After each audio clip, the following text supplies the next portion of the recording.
Di kelas kali ini, gue akan ngajarin kalian seni dari persuasi atau the art of persuasion. Tapi sebelum kalian mulai kelas ini, gue ada satu PR yang gue pengen kalian lakukan ya. Ini gue nggak disponsor sama sekali.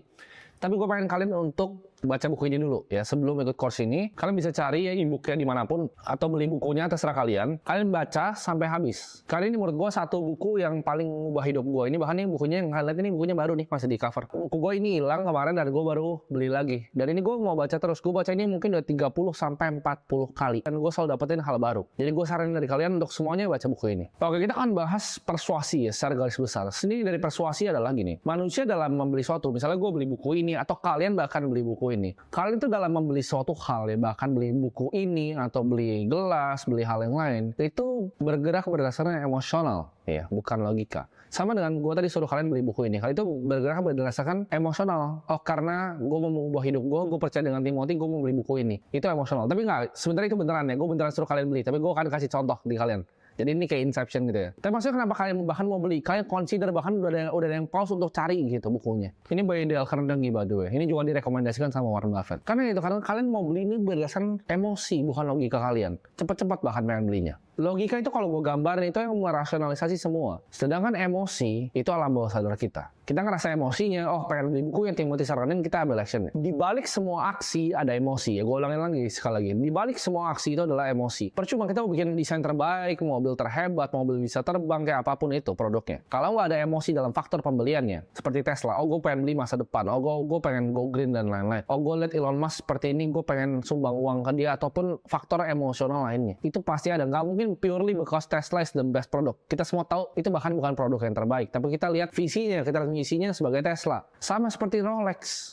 Emosi, apa bedanya coba? Rolex sama Seiko Prospect movementnya beda tipis gitu. Tapi kenapa orang pilihnya Rolex dibanding Seiko Prospect? Karena ya orang lihat brandnya. Nah, sekarang sama kayak tadi. Timothy bilang Seiko Prospect bagus, kali mau beli. Nah, itu emosi juga karena. Jadi orang selalu beli pakai emosi, justifikasi pakai logika. Kalau emosinya nggak keluar dari kalian nggak akan pernah beli. Hanya ada dua emosi fundamental yang paling mendasar untuk bikin seorang beli produk atau jasa. Yang pertama adalah desire for pleasure. Yang kedua, avoidance of pain. Antara nggak mau sakit atau mau pleasure. Cuman dua itu. Contohnya, di buku ini atau gabungan keduanya. Yang terbaik adalah gabungan keduanya. Kalian bisa gabunginnya desire for pleasure and avoidance of pain. Percaya nggak? Beberapa dari kalian bahkan yang beli course kali ini, kalian belajar di sekolah gue kali ini, kalian beli buku kali ini, itu banyak dari avoidance of pain. Kalian mungkin pernah diremehin di keluarga kalian. Kalian pernah dianggap enteng sama teman-teman kalian. Bahkan sama orang tua sendiri. Atau kalian dianggap nggak pernah bisa apa-apa di hidup. Dan kalian mau nih, kalian mau belajar. Dan gue suruh beli ini, kalian mau beli ini. Kenapa? Karena kalian punya avoidance of pain yang kuat. Bisa muncul. Gue akan belajar dari sini sepenuh-penuhnya dan gue akan buktiin mereka semua salah. Itu avoidance of pain. Ya, jadi itu kalian udah masuk ke dalam dua fundamental kenapa orang beli produk atau jasa. Gue akan kasih contoh ya, karena manusia itu selalu beli pakai emosi. Misal kalian datang ke toko jas nih, lalu gue bilang ke kalian ini, coba pak, kita coba tailor dulu pak, kita coba lihat kira-kira seperti apa. Ini bahannya seperti ini pak, dan lain-lain. Lalu gue bilang, pak, ini bapak tahu nggak? Ini yang dipakai loh di filmsnya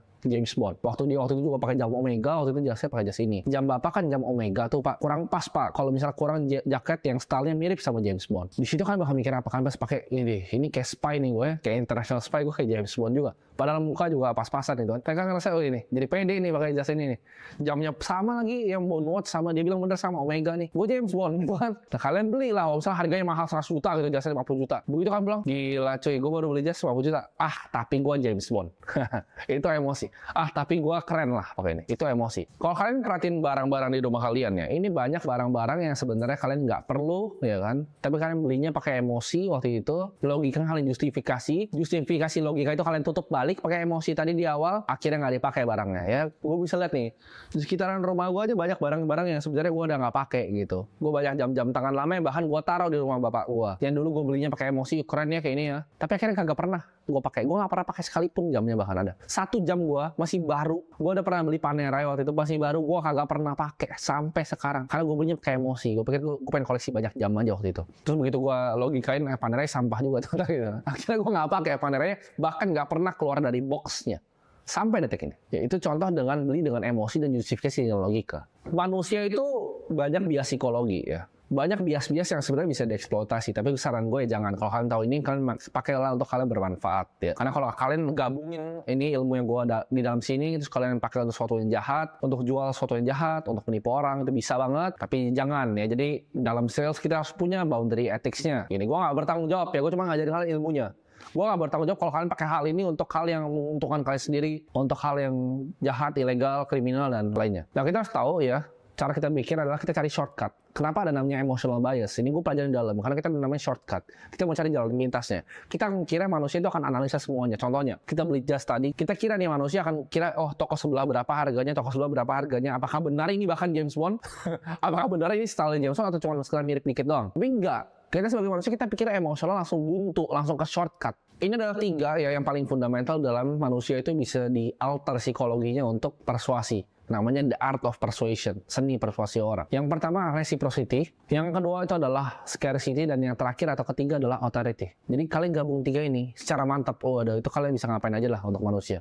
Ini bahkan influence ini bisa di luar untuk membeli barang. Ini bisa influence untuk hal-hal yang kalian pengen mereka lakukan ke kalian. Oke, kita bahas dari yang pertama, reciprocity. Kalian mungkin mikir ini kata-kata apa, ini bahasa alien apa gitu. Simpelnya itu adalah rasa nggak enaknya seorang manusia. Contohnya gini, kita makan sama teman, terus kita dibayarin tanpa dia bilang apapun, dia bayarin ya. Kita punya rasa nggak enak, kecuali orang-orang benar-benar nggak tahu diri ya. Tapi kita punya rasa nggak enak. Next time mungkin kita akan bayarin dia hal yang sama. Contohnya, misalnya kita beli rokok nih di Alfamart, teman kita kayak, udah gue beliin dah rokok lu. Terus habis itu kita mau ngopi, harganya hampir sama ya. Kita biasa bayarin kopi dia. Manusia itu di-wire untuk seperti itu. Ada research nih ya, waiter dan customer. Gimana caranya waiter bisa ningkatin tip kalian? Mungkin kalian waiter bisa dengerin ya. Kalau di Amerika kan tuh budayanya adalah untuk ngetip. Kalau di Indo nggak terlalu ya. Tapi kadang beberapa restoran mahal di Indo masih budaya ngetip. Tesnya adalah gini. Dia cuma kasih hadiah ke orang. Hadiahnya itu berupa permen mint. Simple kan permen mint. Kalian mungkin lihat ini dipraktekin kayak di Sushi Tei, di tempat lain. Dia kasih 1 mintnya. Apa yang terjadi dengan dia kasih 1, nambah berapa persen? Kalian tebak coba. Dari biasa dikasih berapa, nambah 3%. Dengan kasih 1 mint doang. Dia tetap ramah kayak biasa, tapi dia kasih 1 mint nih. For you nice people. Dia tes lagi, 2 mint, kasih 1, 2. Apa yang terjadi? Kalian kira naik nggak? Mintnya cuma double. Yang terjadi adalah itu terbang sampai 12%. Dan kalian tahu eksperimen terakhir yang dilakukan adalah apa? Tetap sama, dikasih 2. Tapi cara dikasihnya berbeda. Maksudnya apa? Dia pertama kasih 1 nih. Tep, ya kan? Dia jalan sedikit ke belakang. Dan dia balik lagi. Dia bilang, gue lupa deh, for you nice people nih gue kasih 1 lagi ekstra. Lu tau gak dengan hal itu naik berapa? Dari 12 double lagi ke 24% tipnya. Gila gak? Dari 3% kalian bisa naikin sampai 24% tipnya sebagai waiter. Itu sebenarnya bukan apa yang dikasih, tapi cara gimana kalian kasihnya, how to delivernya. Contohnya nih, kayak misalnya teman kalian ulang tahun, kalian gak enak kan kalau kalian diundang ke ulang tahun teman kalian, terus kalian gak bawa apa-apa gitu, tangan kosong. Gak enak kan, datang ke wedding gak kasih angpau, gak enak kan. Itu semua tuh emang sifat dasarnya manusia. Jadi kalau kalian bisa manfaatin ini di bisnis kalian hafal tuh tanggal ulang tahun customer kalian kapan, kalian bisa kasih mereka, kalian kagetin mereka something, kalian bikin mereka merasa nggak enak ke kalian bisa minta sesuatu di masa depan. Ini konsep favor, di mana kalian bantu orang nih tanpa minta apapun, kemudian misalnya kalian minta bantuan ke mereka, biasanya mereka akan kasih bantuan balik, atau mereka minta bantuan ke kalian deh, kalian bantuin. Kalian nggak minta apapun, kalian minta bantuan mereka, mereka berkewajiban untuk bantu kita, karena itu namanya favor. Dia utang favor sama gue utang favor sama dia. Ini sangat mendasar, tapi ini adalah shortcut yang dipakai sama manusia, yaitu rasa nggak enakan ini. Jadi master reciprocity ini, lu akan bisa jadi fantastic seller, lu bisa jadi fantastic businessman, lu bisa jadi networker yang gila, lu bisa manfaatin orang bahkan hanya dengan ngasih hadiah. Tapi caranya adalah gimana cara kasih hadiahnya, bukan hadiahnya dikasih, tapi gimana cara deliver, gimana cara lu kayak orang tadi, waiter tadi, taruh 1 dulu, balik dulu, bilang ini deh buat lo, atau lagi. Ada yang bakal bilang ini taktik sales manipulasi, setelah up to you. Tapi ini yang bermanfaat dan bisa gue pakai, gue praktekkan pribadi, dan sangat efisien. Yang kedua itu adalah scarcity. Contohnya pas COVID supermarket kosong, orang semua belanja Indomie. Indomie itu nggak tambah gede paketnya, nggak tambah enak, nggak tambah bumbu, nggak tambah ada nasi dalamnya muncul, kecuali Indomie yang nasi ya. Tapi orang beli lebih banyak. Kenapa? Karena orang takut COVID, berat masuk ke supermarket. Scarcity, it's very powerful. Dulu ada airline itu dari London, dia mau terbang ke satu tempat, gue lupa nama tempatnya. Sering banget memang bolak-balik. Suatu saat dia bilang kita akan tiadakan ini tahun depan. Apa yang terjadi? Gedebak salesnya 4 kali lipat. Karena orang bilang udah nggak bisa pakai airline ini yang murah ini lagi. Scarcity. Jadi kalian kalau misalnya jualan produk, jangan jual apa yang unik dari suatu produk tersebut. Tapi apa yang orang stands to lose kalau kalian nggak ikut produk kalian. Contohnya, kalian mungkin ada yang join ini karena scarcity. Kalian ngerasa kalian pengen ahead dibanding orang. Kalian kena tuh pertama emosionalnya. Kalian ikut ini karena kalian ngerasa apa? Kalian emosional. Kalian avoidance of pain. Gue nggak mau hidup susah lagi. Gue akan kasih tahu ya. Gue kan kalian semua, kalian kena influence sama gue untuk bisa ada di sini. Itu semuanya jaringnya kena satu-satu. Reciprocity. Kalian lihat konten-konten gue yang gratis yang bagus di sosial media. Kalian ngerasa nggak enak, gila ini value terlalu banyak nih for free. Free-nya aja bagus, apalagi yang berbayarnya. Itu reciprocity. Kedua, kalian kena scarcity. Kalian mikir kalau kalian join ini, teman-teman kalian yang di luar yang nggak ikut ini pasti ketinggalan sama kalian. Karena kalian dapat ilmu yang lebih. Yaitu scarcity. Kalau kalian nggak join ini, kenapa? Kalau kalian nggak naik pesawatnya waktu itu, udah nggak ada lagi. Kalau kalian ini nggak ada ini, kalian nggak bisa beli Indomie sekarang, nanti kalian nggak bisa makan karena COVID.